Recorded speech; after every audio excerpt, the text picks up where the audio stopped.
السلام عليكم ورحمة الله وبركاته. أهلا بكم معايا فيديو جديد من فيديو النهاردة إن شاء الله هشرح فيه معاكم طريقة عمل غرزة شتوية جميلة جدا ومميزة وسهلة وبسيطة في نفس الوقت. أتمنى يا رب إن هي تكون سهلة وبسيطة عليكم وكمان تنول إعجابكم. ما تنسوش فضلا ليس أمرا إذا عجبكم الفيديو تدعموني بلايك وشير وسبسكرايب. غرزتنا النهاردة هي غرزة قدم الطائر. نقدر نستخدمها في ايه؟ نقدر نكون منها بطانية بيبي او مفرش سرير في منتهى الجمال، وخصوصا البنات اللي طلبوا مني نشرح مع بعض مجموعة من الغرز الكتير اللي تصلح لعمل مفرش سرير او بطانية بيبي قطعة واحدة بدون ما نعمل مربعات ونشبكها، علشان موضوع التشبيك بالنسبة لبنات كتير بيكون غير محبب. غرزتنا النهاردة بشتغلها باكتر من لون. عدد سلاسل البداية الخاص بيها بيكون مضاعفات رقم 4. بفضل اضاعف 4 4 4 4 لغاية ما بوصل للمقاس اللي انا حباه، وبعد كده بزود سلسلتين بس فقط لا غير. بشتغلها بمجموعة من الألوان. هي مفضل طبعا فيها ان هي تشتغليها بمجموعة من الألوان عشان يبان شكل الغرزة، لأن بيكون عندنا غرزة ساقطة فلازم الغرزة المكان بتاعها يكون بلون مختلف عشان ايه؟ اللون يتداخل مع اللون اللي قبله. فمش هينفع تشتغليها بلون واحد. للبنات اللي دايما بيسألوا ايه ينفع الغرزة دي نشتغلها بلون واحد ولا لا؟ بسم الله الرحمن الرحيم. هبتدي اشتغل باللون الأزرق زي ما احنا شايفين. بسم الله الرحمن الرحيم. بسيب مسافة من الخيط وبعد كده بلف الخيط حلقة على الهواء. هشتغل معاكم بخيط صوف متوسط السمك مع إبرة رقم 3.5 ملم. بندخل داخل الحلقة، ألف الخيط وأخرج منها. طرف الخيط بشده بقى في عقدة البداية. بسم الله الرحمن الرحيم. في البداية عشان ابتدي اكون مجموعة من السلاسل لمضاعفات رقم 4 بيكون عندي على الإبرة حلقة، بلف الخيط وأخرج منها. بسم الله 1 2 3 4. تاني بكرر 1 2 3 4 1 2 3 4 وهكذا 1 2 3 4 لغاية ما بوصل المقاس اللي انا حباه.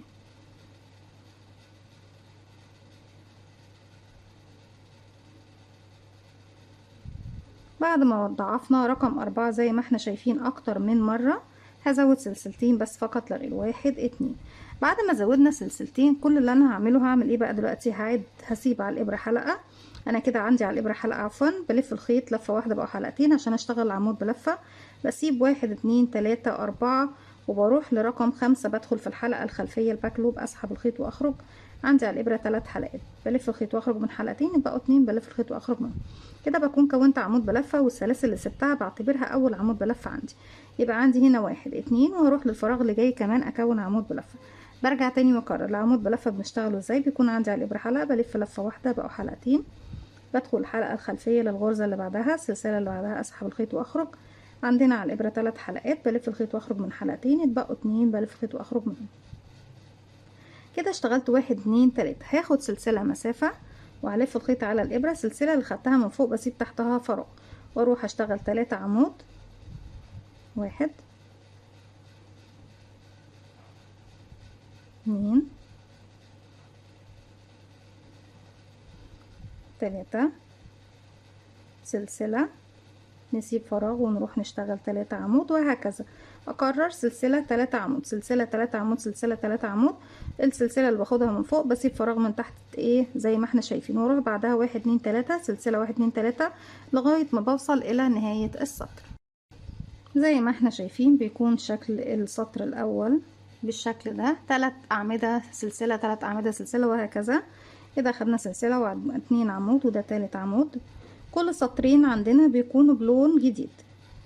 هبتدي اشتغل 1 2 3 سلسلة وهلف شغل الناحية التانية. بعتبر ان اول 3 سلاسل فوق اول فراغ، يعني الفراغ دوت فوقيهم ال3 سلاسل، مش هشتغل فوقيه تاني. هبتدي اروح اشتغل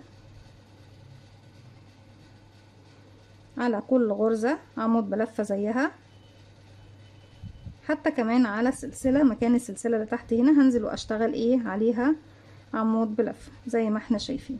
عمود بلفة على كل الغرز اللي تقابلني لغاية ما بوصل لنهاية السطر. كل غرزة فوقيها غرزة عمود بلفة. هنا ما عنديش اي فراغات ولا اي سلاسل. بكمل لغاية ما بوصل لنهاية السطر بعمود بلفة فوق كل غرزة. في نهاية السطر زي ما احنا شايفين اشتغلنا. فاضل لي غرزة واحدة بس هنغير فيها اللون مع بعض. اخر غرزة بتكون جاية بكيرف مائل لان هي اخر سلسلة ارتفاع موجودة عندي. بدخل اسحب الخيط واخرج، الف الخيط واخرج من حلقتين. اخر حلقتين بسيب بقى اللون الازرق وابتدي اجيب لون جديد. اقفل عقدة بداية واسحب الحلقة الجديدة من الحلقتين الموجودين عندي على الابرة. اللون الازرق سيبيه لان احنا بنرجع له تاني في نفس المكان.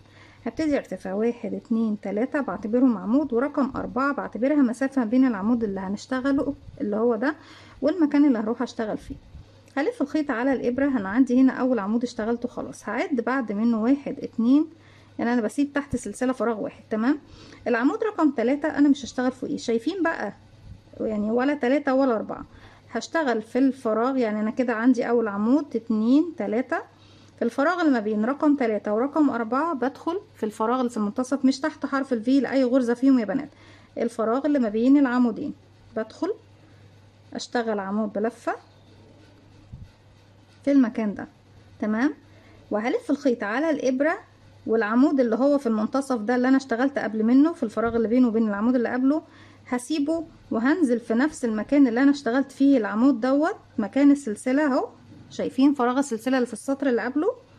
اسحب الخيط واخرج واشد الخيط لفوق بالشكل ده، واكمل العمود بلفة التاني بالشكل ده. هلف الخيط على الابرة، العمود اهو اللي انا سبته. تمام. الفراغ اللي بينه وبين العمود اللي بعده هنزل في نفس الفراغ دوت اهو اللي بعده، اشتغل عمود بلفة عادي بالشكل ده. وبكده بكون كونت شكل ايه، اصابع او قدم الطائر زي ما احنا شايفين. هاخد سلسلة مسافة وهلف الخيط على الابرة، بعد 1 2 3 اهو، ماليش علاقة بيهم بقى. بعد التالت المسافة بين التالت والرابع الفراغ اللي في المنتصف ده هبتدي اشتغل عمود بلفة من فوق كده، وعمود بلفة عند العمود ده بس مش فوق في حرف الفي، لا، مكان اللي انا اشتغلت فيه نفس العمود تحت على السلسلة اللي تحت في السطر اللي قبل. اسحب الخيط واخرج من الخلف بالشكل ده، واسحب خيطي لفوق يا بنات، ادوا شكل الغرزة بحيث ان هي تاخد شكل العمود الساقط عشان الاصابع اللي هي ايه الطائر. وبشتغل العمود، الف الخيط على الابرة، بتاخر بقى الشغل ده. العمود اهو اللي انا سبته، باجي في المسافة اللي بينه وبين العمود اللي بعده انزل اشتغل فوقيها عمود بلف بالشكل ده زي ما احنا شايفين. ده شكل كده غرزتنا المقصود.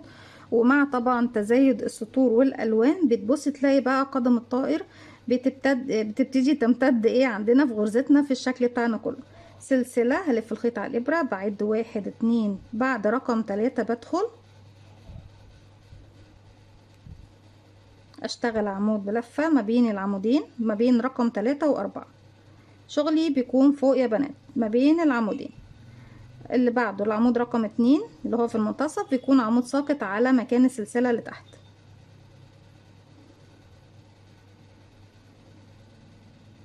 ارجع ما بين العمود بقى اللي هو اشتغلت قبله، بصوا اشتغلت قبله اهو، والعمود اهو في النص، هروح بقى في الفراغ اللي بينه وبين العمود اللي بعده واشتغل عمود في الفراغ.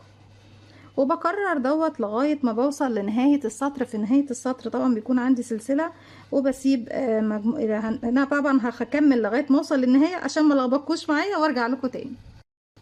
وكده احنا في نهاية السطر زي ما احنا شايفين. وما حبيتش طبعا اقول لكم في نهاية الجزء الاول علشان انا مهما قلت هنسيب قد ايه عدد انتوا هتتلخبطوا معايا. دلوقتي بشتغل العمود رقم 3 وباخد سلسلة، هسيب بقى ايه زي ما سبت في البداية بالظبط.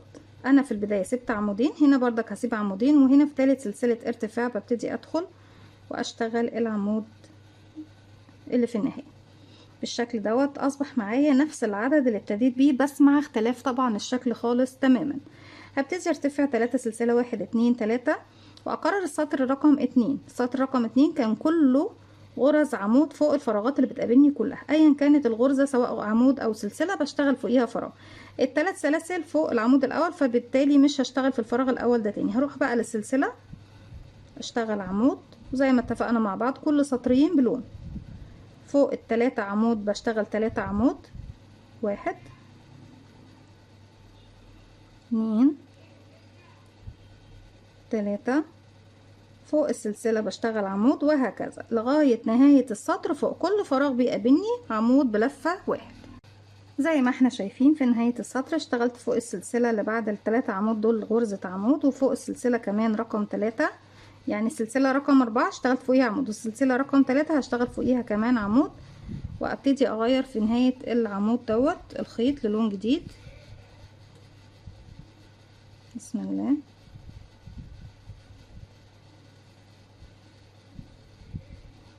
هبتدي الف الخيط حلقة على الهواء واقفل عقدة بداية هسحب الحلقة الجديدة من تحت الحلقتين الموجودين عندي على الإبرة. لو هتكملي باللون الأزرق ببتدي أسحبه تاني بقى ايه من نفس المكان. لو هتكملي بلون جديد بتبتدي تضيفيه زي ما احنا شفنا. برتفع 1 2 3 وهلف شغل الناحية التانية. شكل غرزتي المرة دي هيكون في بداية السطر، يعني انا كده ابتديت بعمود بلفة مكان السلسلة اهو، تاني عمود عندي على طول فوق، تاني عمود عندي على طول بنزل اشتغل العمود الساقط فوقيه بالشكل ده. العمود اللي هو ما بين طبعا العمود رقم 2 والعمود اللي بعده المسافة دي بدخل اشتغل فيها عمود رقم 3 بالشكل ده. كان شكل غرزتنا ابتدت ايه الاصابع الطائر في بداية السطر. هاخد سلسلة وهلف الخيط على الابرة وبعد بقى 1 2 تالت عمود بعد منه الفراغ اللي بعد منه بدخل فيه واشتغل عمود عادي، والفراغ اللي بعد منه هيكون فوق السلسلة لتحت بشتغل عمود ساقط، والمسافة ما بين العمود انا عندي هنا العمود اهو، والمسافة ما بينه وبين العمود اللي بعده بشتغل عمود عادي. سلسلة بعد 1 2 3 وبعد التالت بشتغل، وبفضل اكرر بقى السطور بتاعتي كلها لغاية ما بوصل للنهاية. يعني انا كده كده السطر الاول كان عندي ايه، ابتدي اكرر بقى زي السطر الاول، اكرر اول وتاني وتالت ورابع وخامس. كل السطور اللي احنا اشتغلناها مع بعض بكررها بنفس الطريقة زي ما احنا شايفين، وبكرر السطر بتاعي دوت لغاية النهاية بنفس الطريقة هي بالشكل ده. سلسلة 3 عمود بس. شفنا طبعا اماكن ال3 عمود بتكون ايه. اول سطر زي ما احنا شايفين كان بيتكون عندي في البداية خالص 3 عمود سلسلة 3 عمود سلسلة 3 عمود وهكذا. طيب السطر اللي جاي هيكون 3 سلاسل وعمود فوق كل فراغ يقابلني. السطر اللي بعده هيكون عندي 3 سلاسل وابتدي اشتغل بقى بعد كده عمودين سلسلة 3 عمود سلسلة 3 عمود، يعني بكرر السطر الاول تاني، هرجع اكرر التاني وبعد كده اكرر التالت والرابع وبعد كده اكرر الخامس. الخمس سطور بتوعنا احنا كده اشتغلنا 1 2 3 4 5 هم اللي بكررهم لغاية ما بوصل لنهاية غرزتي او نهاية الشغل اللي انا بشتغله. زي ما احنا شايفين غرزة من الغرز البسيطة جدا جميلة، فيها فكرة بسيطة لكن سهلة مش صعبة. اتمنى طبعا تكون سهلة وبسيطة عليكم وكمان تنول اعجابكم. زي ما قلت لكم في البداية نقدر نشتغل بيها حاجات كتير جدا. تقدري تكوني منها بطانية بيبي، مفرش سرير، تدخليها في الملابس، تعملي منها طاقية، شنطة، كارديجان، بلوزة، كوفية، شال مستطيل، نقدر نكون منها حاجات كتير جدا. غرزتنا تنفع رجالي وحريمي واطفالي، يعني لكل الاجناس ولكل الاعمار. اتمنى ان الغرزه كمان تنول اعجابكم. ما تنسوش اذا عجبكم الفيديو تدعموني بلايك وشير وسبسكرايب واستنوني فيديو جديد من وي، وما تنسوش كمان تفعلوا زرار الجرس ويوصلكم مني كل جديد. السلام عليكم ورحمه الله وبركاته.